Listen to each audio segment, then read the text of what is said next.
Hello friends, gamer stocks के daily market analysis में आप सभी का स्वागत है। मेरा नाम है अभिजीत। शुरुआत करने से पहले आप सभी से रिक्वेस्ट करना चाहूँगा, please subscribe to the channel and help me grow it.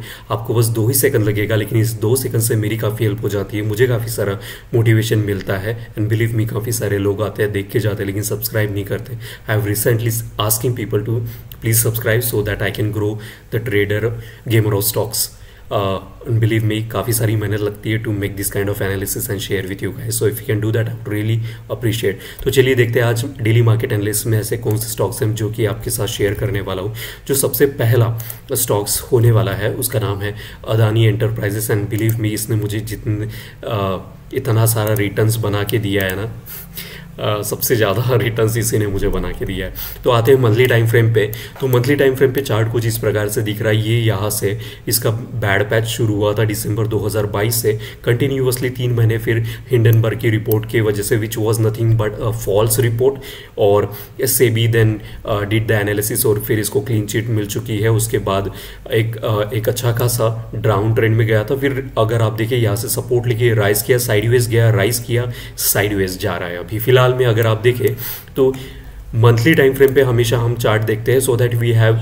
मैं क्या करता हूँ, लाइक मेरी ट्रेडिंग की एक टेक्निक होती है, मंथली, वीकली, डेली, तीनों टाइम फ्रेम पे जाके देखता हूँ, ताकि पूरा का पूरा जूस मुझे किसी स्टॉक्स का देखने के लिए मिले कि वो हर एक टाइम फ्रेम पे किस तरीके से प्ले आउट कर रहा है, ताकि मुझे काफ़ी ज़्यादा हेल्प मिलती है कि अपना व्यू शिफ्ट करने में या चेंज करने में या व्यू बनाने में, आप अगर कह सके तो यहाँ पे अगर मंथली टाइम फ्रेम पे देखें तो आरएसआई यहाँ पे सपोर्ट ले रहा है, 60 पे सपोर्ट लेके राइज कर चुका है। इसका मतलब कि मोमेंटम काफ़ी स्ट्रांग है। अगर आप आरएसआई को समझते हैं तो एक चीज़ मैं आपके साथ शेयर करता हूँ कि 60-40 हम जो आरएसआई फॉलो करते हैं ना, वो नॉन कन्वेंशनल आरएसआई।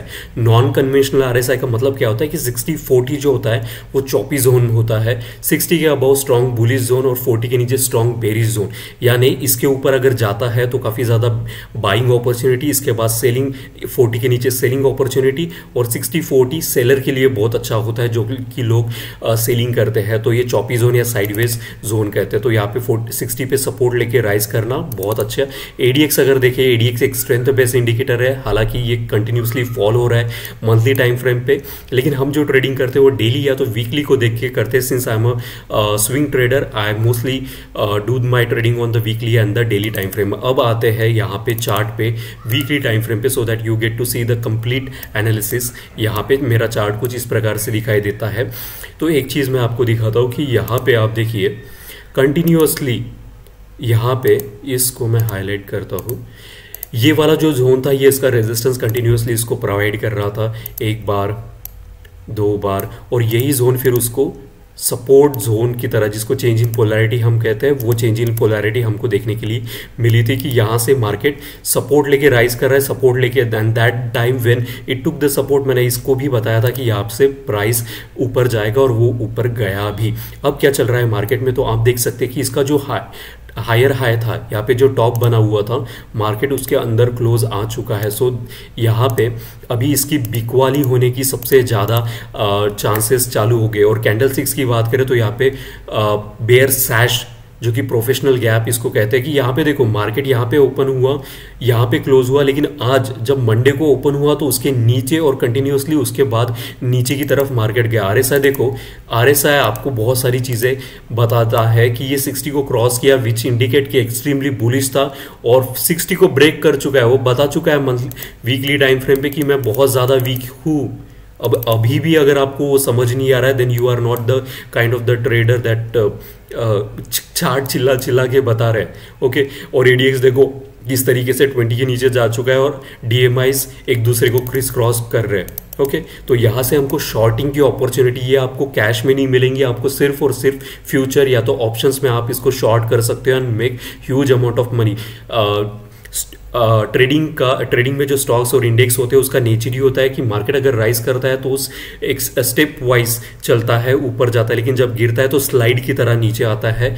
और यही हमको यहाँ पे देखने के लिए मिला था, एक अच्छी खासी स्ट्रॉन्ग डाउन ट्रेंड हमको यहाँ पे, वही यहाँ पे हमको देखने के लिए मिलने वाला है। ऐसा क्यों कह रहा हूँ, आते हैं डेली टाइम फ्रेम पे। जो प्रीवियस जो टॉप था वो रेजिस्टेंस का काम कर रहा है, यहाँ पे फॉल्स ब्रेकआउट दिया था, और ये बुल ट्रैप था। उसके बाद ये जो कैंडलस्टिक्स यहाँ पे बनी है ये और कुछ नहीं, शूटिंग स्टार है। उसके बाद विंडो मिला, ये विंडो जो ऊपर में आया हुआ ये रेजिस्टेंस का काम करेगा। तो सारी की सारी चीज़ें, एक रेजिस्टेंस, दूसरा फॉल्स ब्रेकआउट ऊपर की तरफ, फिर शूटिंग स्टार, विंडो जो कि रेजिस्टेंस का काम करेगा, और अच्छी खासी एक लॉन्ग बेरिश कैंडलस्टिक्स यहाँ पे हमको देखने के लिए मिल रही है। अब सिर्फ कैंडल ही सिर्फ लॉन्ग नहीं बनी है, तो वॉल्यूम देखो इसका, इतना बड़ा वॉल्यूम रेड कलर की है। 30 डेज का मूविंग एवरेज है जो वॉल्यूम के ऊपर चल रहा है, और 30 डेज के मूविंग एवरेज को रेड कलर की आज की मंडे की कैंडलस्टिक्स ने ब्रेक कर चुका है। RSI देखो डेली पे वो भी टर्न मार चुका है, एक लाउड मूव इसने दे चुका है। अब ऐसा क्यों हुआ ये भी मैं बताता हूँ। इसको अब सब कुछ हाइड करके सिर्फ डेली चार्ट को देखो। ये चालू हुआ था इसका लॉन्ग ट्रेंड 2757 से, और गया था हाई तक 3500 तक गया था ऑलमोस्ट। तो मार्केट का नेचर कैसा है पता है, कभी भी अगर रॉकेट की तरफ कोई भी स्टॉक्स अगर इतना ऊपर जाता है उतना ही तेजी से वो नीचे गिरता है। This is the first nugget and important nugget I shared you कि मार्केट कभी भी इतना रॉकेट की तरह ऊपर नहीं जाना चाहिए। It should take the support and then it should ride, but यहाँ पे उल्टा हो रहा है और उसके गिरने की आसार भी इतनी ही ज़्यादा है। और ये जो विंडो जो रेजिस्टेंस का काम कर रहा था ये अभी कंप्लीट हो चुका है, तो इसको काफ़ी देर तक नीचे के लिए हमको, अब ये सपोर्ट कहाँ ले सकता है, बहुत सारे व्यूअर्स पूछते हैं सपोर्ट कहाँ ले सकता है। तो ये सपोर्ट इसका रहेगा 3192 फर्स्ट सपोर्ट, और सेकंड सपोर्ट इज 3026। ये फिबोनाची के रिट्रेसमेंट लेवल बता रहे हैं कि इसका जो इंपॉर्टेंट जोन है वो रहेगा 3192। तब तक के लिए अच्छा खासा ये सेलिंग के लिए आप इसमें पैसे बना सकते हो, और ये काफ़ी ज़्यादा, क्योंकि वीकली जो होता है ना मिड टर्म वो बता रहा है कि 16 का ब्रेक हो चुका है। सो this was the first stock. Second stock पे आते हैं जो है पारस, और इसको मैं काफ़ी ज़्यादा समय से फॉलो कर रहा हूँ। First was Adani Enterprises, second is Paras Defense and Space Technology Limited, and believe me ये मैं इसको काफ़ी दिनों से क्यों फॉलो कर रहा हूँ वो भी बताऊंगा। अभी 2024 का इलेक्शन का रिजल्ट आने वाला है। ओके, इसको मंथली टाइम फ्रेम पे देखते हैं, सारी चीज़ें आपको क्लियर हो जाएगी। और जो दो सबसे अच्छे सेक्टर्स जो कि टॉप परफॉर्म कर रहे हैं, एक रेलवे सेक्टर और एक है डिफेंस सेक्टर। डिफेंस सेक्टर में मैं खुद चाहता हूँ एक लॉन्ग पोजीशन बनाना, तो मुझे यहाँ पे अपॉर्चुनिटी देखने के लिए मिल रही है। इसका अगर ट्रैक रिकॉर्ड देखिए, ये 2021 अक्टूबर से चालू हुआ है। रिट्रेस अच्छा खासा राइज होने के बाद फिर डाउन ट्रेंड में गया, फिर राइज होने के बाद यहाँ पे सपोर्ट लिया। यहाँ पे जो प्रीवियस जो सपोर्ट था ना वही उसके आसपास एक सपोर्ट लेके राइज करना शुरू कर दिया। अब लुक एट द वॉल्यूम यार, कैंडलस्टिक्स सभी कभी कभार क्या हो सकती है कि आपको ना कंफ्यूज कर सकती है, लेकिन वॉल्यूम कभी झूठ नहीं बोलता। इतना बड़ा वॉल्यूम आप जैसे मेरे जैसे छोटे ट्रेडर बाय नहीं करते, किसी बिग फिश ने यहाँ पे एंट्री बनाई है, and that's the reason you can see after 2 महीने का एक रिट्रेसमेंट के बाद एक स्ट्रॉन्ग अपवर्ड मूव हमको देखने के लिए मिला। काफ़ी ज़्यादा वॉल्यूम है। RSI अभी भी 60-40 चौपी जोन में है। ADX देखो राइज हो चुका है 20 के ऊपर, यहाँ पे मैं यहाँ पे कर्सर रखता हूँ, ये 20 के ऊपर जा चुका है रिट्रेसमेंट लेने के बाद। हालांकि डेटा उतना अवेलेबल नहीं है, तो वीकली टाइम फ्रेम पे देखते हैं। और देखिए वीकली टाइम फ्रेम पे इसको अब सब अनहाइड करता हूं।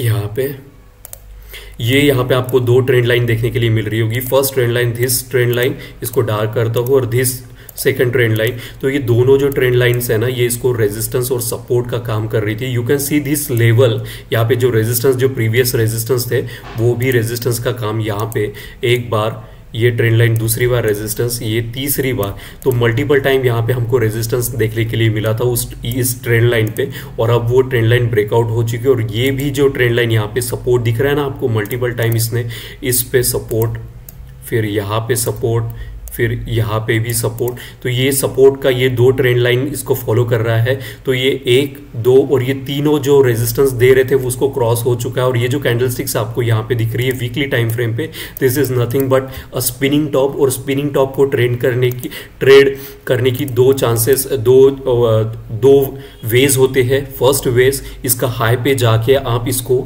927 यानी ऑलमोस्ट लाइक 928 एक बार ये क्रॉस कर ले, then definitely you can go and buy it. Look at the volume यार, look at the volume continuously 2 हफ्तों से इतना बड़ा वॉल्यूम, एंड लुक एट आज का सिर्फ मंडे पे इतना बड़ा volume. Do you think it's a coincidence? Big fish is buying this stocks and we need to do the same. इसका आरएसआई देखो just cross about 60, strong bullish momentum. ADX देखो, DMI तो इतना ऊपर जा चुका है और एडीएक्स भी देखो किस तरीके से उसके साथ टर्न मार चुका है और ये 20 एक बार क्रॉस करेगा ना, इसका मोमेंटम अलग ही लेवल पे जाएगा। So don't avoid this stock, it is very very extremely bullish stock. और अगर ये 928 क्रॉस करके चला जाता है then I am going to make a good amount of like opportunity over here, यहाँ पे बनाऊंगा। ज़्यादा से ज़्यादा क्या होगा, 1 या 2% का स्टॉप लॉस लगा कि मैं लॉस ले सकता हूँ, लेकिन अगर ये मेरे साइड में ट्रेड जाता है then definitely I am going to trade it like anything, because this two sector railway and defence are extremely bullish and they have like इतना ज़्यादा उनके पास कॉन्ट्रैक्ट पड़े हैं। और जो मोदी गवर्नमेंट है उन्होंने इतना ज़्यादा देश को लाइक मेक इन इंडिया पे इनिशिएटिव चलाया है डिफेंस रिलेटेड आत्मनिर्भर बनाने के लिए, एंड दैट्स द रीज़न आप एचएएल को अगर आप जाके देखोगे it's extremely on another level. Okay, so this was the second stock Paras. अब आते हैं next stock which is nothing but मैंने कुछ दिनों पहले इसको बताया था, फिनोलेक्स केबल। इसको सीधा वीकली पे लेके चलता हुआ आपको, और आपको देखो ये यहाँ पे कंसोलिडेशन हुआ था, मैंने तब इसको बताया था कि ये जब तक कि अगर इसका कंसोलिडेशन एक बार ब्रेकआउट होता है तो इसको मैंने बताया था 1218 और अब चल रहा है 1455 रुपए पे। और वॉल्यूम जिस तरीके से मैं हमेशा कहता हूँ कि big fish is entering the market then you should, तो यहाँ पे फिनोलेक्स केबल ब्रेकआउट होके काफ़ी अभी तो काफ़ी ज़्यादा हाई पे जा चुका है। अगर आपने अच्छी अपॉर्चुनिटी ली होगी इसको बाय करने में then congratulation, you did the right thing. बहुत सारे लोग आते हैं देख के जाते हैं लेकिन वो ट्रेड नहीं करते, उनके सिर्फ इंफॉर्मेशन कलेक्ट करना होता है और they just miss the opportunity और फिर बोलते हैं कि ट्रेडिंग करने के लिए अपॉर्चुनिटी नहीं मिलती। तो this was Finolex cable. I think मैंने इसको थर्सडे या फिर वेनसडे को अपने वीडियो में बताया था, अच्छा खासा ब्रेकआउट हमको देखने के लिए मिला। So congratulation whoever bought it. Next one जहाँ पे मैं एक अच्छी लॉन्ग पोजीशन बनाना चाहता हूँ और काफ़ी सारे लोग पूछते हैं कि हमको ऐसे बताइए स्टॉक्स, तो मैं आपको बताता हूँ वो वाला स्टॉक जिसका नाम है IRCTC, इंडियन रेलवेज। ये मैंने काफ़ी पहले अपने gamer of stocks, by the way this is my Instagram channel, यहाँ पे मैं बहुत सारे जो भी गर्मा गर्म स्टॉक्स होते हैं मैं यहाँ पे शेयर करता हूँ। अभी फ़िलहाल अगर आप देखें 423 मैंने यहाँ पे डालते रहता हूँ और क्योंकि यूट्यूब पे वीडियो बनाने से अच्छा इंस्टाग्राम पे तुरंत शेयर करना बड़ा आसान गिरता है। तो इसको मैंने तभी बताया था रेजिस्टेंस ब्रेकआउट लेवल, और उसके बाद अगर आप देखें तो यहाँ पे रेजिस्टेंस प्रोवाइड कर रहा था और वही चीज़ यहाँ पे सपोर्ट यानी चेंज इन पोलैरिटी हमको देखने के लिए मिली। और जो यहाँ पे जो आप ये देख रहे हैं ना, इसको ब्लू कलर से मार्क करता हूँ, 61% का फिबोनाची को भी ब्रेक कर चुका है, क्लस्टर को भी ब्रेक कर चुका है। तो यहाँ पे हमको एक रिट्रेसमेंट लेवल देखने के लिए मिलेगी। अभी कैंडलस्टिक्स की बात करते हैं तो यहाँ पे डॉजी बनी हुई है जो कि बताता है इनडिसीजन किसके बीच में, बायर और सेलर के बीच में। तो यहाँ पे एक रिट्रेसमेंट हमको देखने के लिए मिलेगा। डेली टाइम फ्रेम पे आते हैं, डेली टाइम फ्रेम पे क्या चल रहा है, तो डेली टाइम फ्रेम पे ऑलरेडी अबाउ 60 है, वीकली पे भी अबाउट 60 है, तो मोमेंटम काफ़ी ज़्यादा स्ट्रांग है। तो ये यहाँ पे एक रिट्रेसमेंट लेवल बनाएगा, उसके बाद राइज करना शुरू करेगा। तो रिट्रेसमेंट लेवल इसका जो प्रीवियस जो रेजिस्टेंस थे ना वही पे लेगा। इसको फिबोनाची से भी मैं ड्रॉ करता हूँ so that you get to see. या तो 1074 वाला जो लेवल है ना, यहाँ पे इसको सपोर्ट मिल सकता है। अगर यहाँ पे सपोर्ट मिल के यहाँ पे फिर से राइज करना शुरू कर देता है then definitely I am going to trade IRCTC and so should you, because it's huge amount. अगर यहाँ पे देखो विंडो जिसको गैप भी कहते हैं, ये विंडो सपोर्ट का काम, अभी देखो इसके नीचे क्यों नहीं गया। Do think it's a coincidence? Market में कुछ भी ऐसा कोइंसिडेंस नहीं होता है। यहाँ पे विंडो पे सपोर्ट लिया है उसने और यहाँ पे हॉल्ट हुआ है, इसके नीचे ब्रेकआउट नहीं। अगर ये कल जाके ब्रेकआउट मिलता है तो 38% पे यहाँ पे सपोर्ट ले सकता है। अगर यहाँ पे मुझे एक यहाँ पे ग्रीन कलर की कैंडल मिलती है एक अच्छी long bullish with a good amount of volume, then मैं इसको यहीं पे एंटर करूंगा। नहीं तो यहाँ पे अगर ये ब्रेक हो जाता है तो ये मेरा सेकंड सपोर्ट है जहाँ पे मैं ग्रीन कलर की कैंडल के लिए देखने के लिए कोशिश करूंगा और यहाँ पे बाय कर सकता हूँ। So this are the two levels जहाँ पे मैं IRCTC को बाय करूंगा ही करूंगा, क्योंकि ये बहुत ज़्यादा बुलिश मोमेंटम में चल रहा है। ऐसा मैं क्यों कह रहा हूँ क्योंकि इनके पास इतने सारे कंसाइनमेंट कॉन्ट्रैक्ट्स बाहर के देशों से पड़े हुए हैं। और बिलीव मी, आप जो रेलवे की काया पलट देख रहे हैं ना, उसका नतीजा है कि रेलवे मंथली टाइम फ्रेम पे दिखाता हूँ कंटिन्यूअसली यहाँ से देखें 2023 अप्रैल से एक ऊपर की तरफ रैली कंटिन्यूसली इसकी चल रही है and that's the reason I am very very much bullish. और 4 जून के बाद हमको इसकी हालत और अच्छी देखने के लिए मिल सकती है और IRCTC is my favourite. So this were the 4 stocks that I wanted to recommend you today. I hope you like the analysis. If you have any concern, please write down into the comment section and please subscribe to the channel. Thank you so much for watching Gamer Stocks and wish you happy trading. Keep learning, keep trading. This is my funda and please subscribe and share and like it. Thank you so much for watching Gamer Stocks.